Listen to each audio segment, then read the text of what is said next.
last week, AEW put tickets on sale for 3 of their upcoming Collision dates, and the early indicators not pretty. So the first week we don't know yet because to be determined is the location for the first Collision. June 24th in Toronto. Currently 1,600 tickets out. These numbers courtesy of WrestleTix. The following Thursday, this would be their second night in Hamilton. 600 tickets distributed so far in Hamilton. And then Newark for July 22nd, which is another big arena.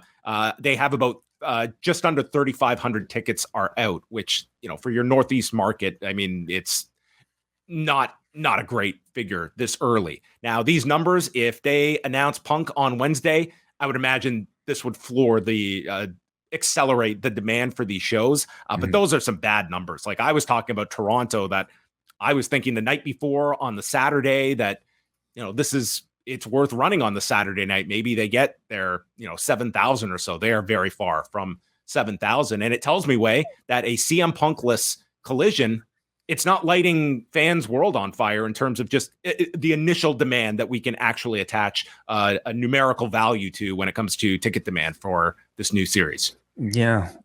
I suppose there's really been no proof that Collision is any more significant than an edition of Rampage, or really anything else.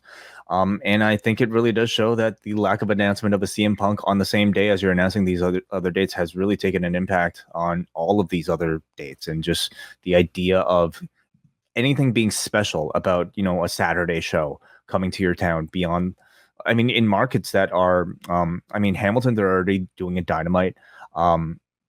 The Calgary show, I guess they've already sold, right? That's already been. Yeah, Calgary and Regina had already been on sale for a few weeks as House Rules events, which are just converted now into, they're over, I think Calgary's around 2,500 or so. I'd have to look that up. And Regina is around 1,200 or so.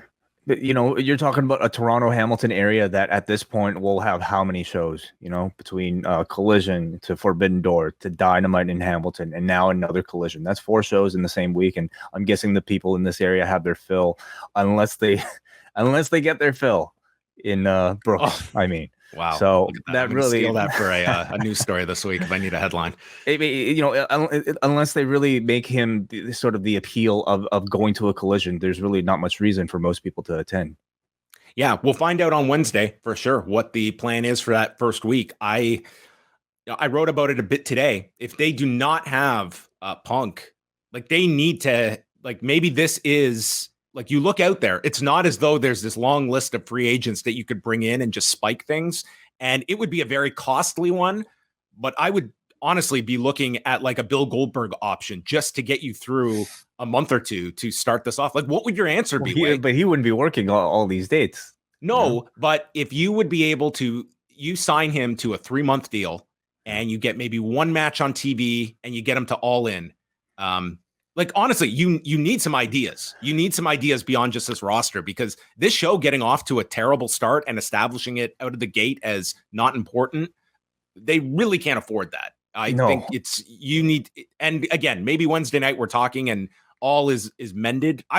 It would very much, I would be surprised if Wednesday comes and goes and there's no Punk here. I think there's just too much on both sides not to find an amicable working agreement for a lot of reasons. But it's very hard to predict this, as we have been doing for the last 9 months. And it does make you think, what are they going to do beyond just mixing the rosters together? Is that going to be enough?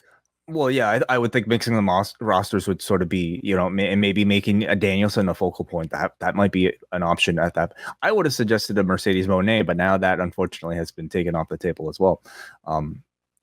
Goldberg, I feel like, would be a bit of a long shot, but crazier things have happened. What are they marketing this Collision around? It's very much like Nitro nostalgia. And in terms of someone that could come in, and again, this is not a long-term play. We're not looking at a year of Goldberg.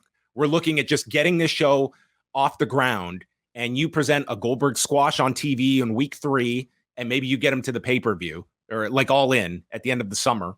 And that's when he wraps up, but you want something that is must see. And what do they have at the moment that is must see? Because these early ticket sales tell you this is the current roster and launching another 2-hour show. This is the interest in these markets. And I think you can extrapolate a bit of this to what people will temper their expectations with, like with numbers for television when Collision debuts. If it's just no CM Punk and it's another 2 hours of AEW programming, we know it's great wrestling, but you need something that's above and beyond what the norm is. And the norm is fantastic wrestling every single week.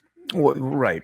Do they have to go to a personality though? I mean, can they not try to, create something that's must see, using their own stories, their own rosters, their own match types? Do we have to go to the well of finding, a free agent? I'm all ears for those ideas. What are those ideas? It's not my job, John. I'm just here to pick shit apart. I mean, it's not creating it. Well, we will see on Wednesday for sure, but it will certainly be a feather in Punk's cap if he is announced on Wednesday. And like the United Center, like how many tickets, like we're going to see what has the impact of all these months of bad headlines or just dissenting views about CM Punk. What impact, if any, has it had on his drawing ability? I think it's only made him a bigger star, unfortunately. And if that's the case, he's going to look really good a week from now if tickets start moving with his announcement, which I would imagine a very healthy advance for the United Center. This is certainly one where I think, have to announce Punk. There is no like beating around the bush. It is Punk speaks on the very first Collision with a live mic. And that is your draw for Chicago, is Punk returns to AEW television. Well, clearly that was the intent a week ago. Yes. And at this point, I don't really see them changing course if they do have him. So, hey, Wednesday, this is a huge edition of Dynamite, right? A huge edition where the Tony Khan announcement will be front and center on that show.